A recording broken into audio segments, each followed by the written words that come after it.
bedding. Oh, hummocky bedding. What does that tell you? Was that deposited in a terrestrial environment? Hummocky beds. Where have they formed?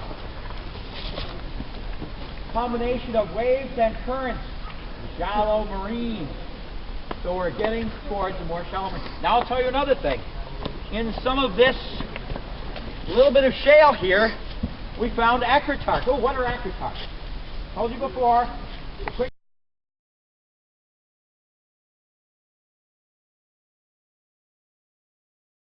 I'll tell you another thing. In with those Silurian early spores were some really beaten up middle Ordovician spores. How would that happen? This is a very interesting place. Because of it, what, you asking me a question or are you making a commentary? Well, I'm going to make the answer. What do you think was the story on these much older spores being mixed in with the Silurian ones? Any thoughts? Oh. No, it's a fair answer, but it's not really at all right. It was erosion. Erosion moved older Ordovician. It cannibalized it. It tells us that somewhere back to the east, Ordovician rocks were uplifted and were eroding to form some of the Silurian rocks. I like the word cannibalism because it means that an older sediment was providing a source for a younger sediment.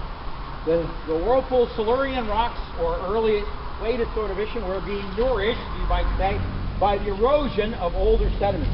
And the fact that we find these old microfossils in there is like a fingerprint that tells us of this erosion process. But again, I definitely want you to notice that as you go upward, most of the beds are thinner. Occasionally you see a few thicker ones. There might be a little minor back and forth. But it's going up to where Kyle is. And let's go up and see what we've got up. Out of sandstone into this dark gray chippy stuff. What do we call that? That rock. Shale. Yep. So we've got a change from sandstones into shales. The shales have a little pyrite in them. They even have a few fossils in them. They tell us that that is a deeper offshore marine. The sandstone is probably no deeper than maybe 5 meters. But once we get to the wave-based bottom, we're going into offshore marine mud. Yeah? So again, the transgression continues. The glaciers melting and sea level rising in the early Silurian. There are a lot of interesting things falling down. It's higher. Perhaps you can see a funny orange-colored ledge up in there. That is the sandstone again. Okay. Back to sandstone suggests you have a period of continued sea level rise, sea level stability, or sea level fall. Which of those three would you say? They're back to sands again.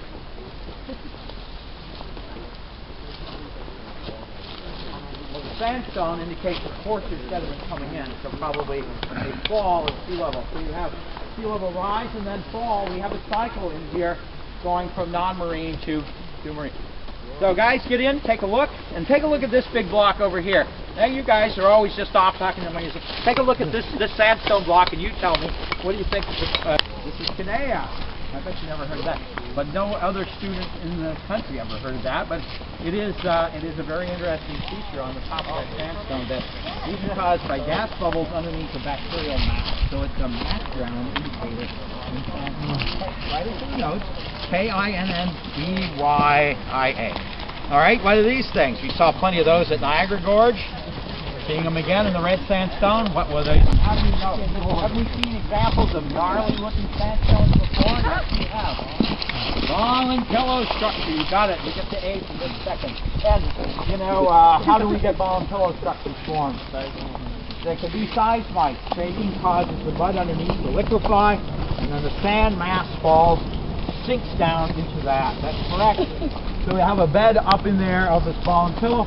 I think it actually correlates. You remember somebody found one at the gorge too, right? The Niagara. I think it's the same level. Some of these seismites can be traced for many miles, and we're about 25 miles further east, so it's significant. Okay, what else has picked up stuff, and I want to see what you've got. Anybody find hematite here? There's some hematite that occurs up in.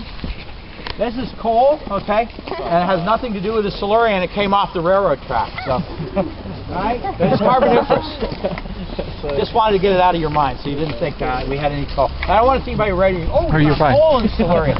You know why there's no coal in the Silurian? What makes coal? Not just organic matter, but starts with a P and ends with a what? Plants. There were no plants on land. Yeah, you knew that, right? There's no plants to make peat. Oh, you said peat. I'm sorry. I didn't quite catch what you said, but peat, right? So without forests, without plants. Oh, shut up. I know you didn't say that, but I'm trying to give you some credit. So on land you have nothing to make peat, so there's no coal. The oldest coals are Devonian. Okay, anything else? Okay, now everybody, joker or not, pick up a slab and let's take a look at what you got. Take a look. Let's go pick it up around and take a look at it. See what you got. That one's got frost on it, but nice burrows, right? You can easily recognize the burrows. Let's see what everybody's got. I want to see burrow structure. So many of these are showing burrows of worms that indicate a marine environment. This one, so that will work. These show sole marks that are. I got something in mind. Yeah, very nice burrows. Good. Yeah, vertical burrows. You see the ends of the burrows. Look here. Let's go with this. This is a vertical burrow. You can see just the round ends. You can also see some horizontal burrows in there. Look at that side. You see the cracks. Little cracks in there. Maybe cineresis. What? Where's your piece? Tops of burrows. Tops of marine burrows. And no more nice. Yeah, so mostly we're seeing evidence of bioturbation. But the very fact that we're seeing bioturbation probably tells you it's a marine. Now, I just told you that we found some possible non-marine burrows down in the red beds, didn't I? But they're very rare, and most all of these are kinds of burrows that are occurring out to sea. So we know that this is marine sediment. Very nice ones. Again, the lined burrows and so on. Yeah. Excellent. Okay. It's your piece of stuff. Yeah. So that's mainly what we're seeing. How about the aficionados? Kyle, what have you got to show? Did you find any of the hematite? You were asking about hematite. Yes, there's a hematite bed on top of where the Art Park phosphate is at Niagara. There's a hematite over here. So, yes. Now I want to show you one more thing, and then we'll go get warm again for a few minutes. And that is, this is a piece of the sandstone. Oh, no, that's not. Those are corals. Yeah, those are corals. That came from the ballast off the railroad track, but it's not from here. So just to show you for a moment. So a vertical profile. Whoops, not this one. This one. Yeah, a vertical profile of what we're just seeing. The red Queenston, the Whirlpool sandstone, getting thinner bedded up, going into the Power Glen shale, and then another sandstone. A transgressive to regressive succession. I want to show you what that looks like. Here, somebody gets that. I don't care. What it looks like in a cross section. Okay, here's Niagara Gorge. Here's Lockport. Here we are. And what do you notice here? I've shown that same transgressive regressive cycle in a cross section. You see that?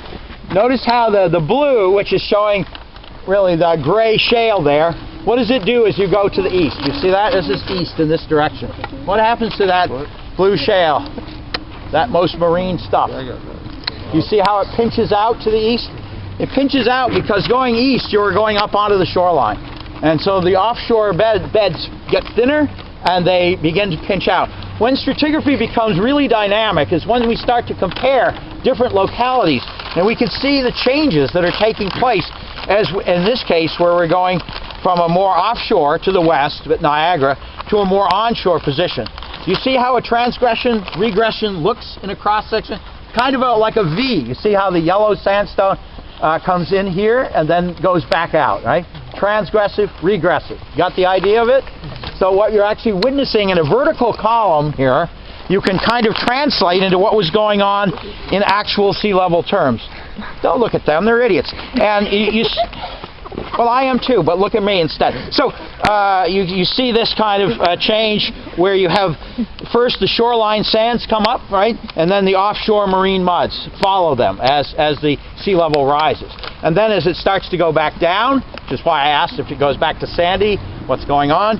Well, probably because you have the opposite happening when sea level drops back again. And what may be controlling this, obviously, is cyclicities in climate. Probably Milankovitch scale. We think probably this is about a 400,000 year cycle that goes from sandstone to offshore shale back to sandstone again. You got it? So what would be controlling?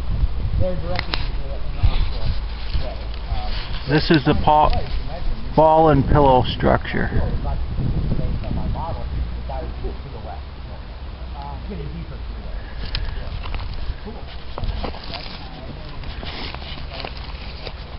Oh, that was the ball and pillow, but on small scale. Okay. You want to do a master's? Yeah. Name? A Paleoficus. Okay. Paleo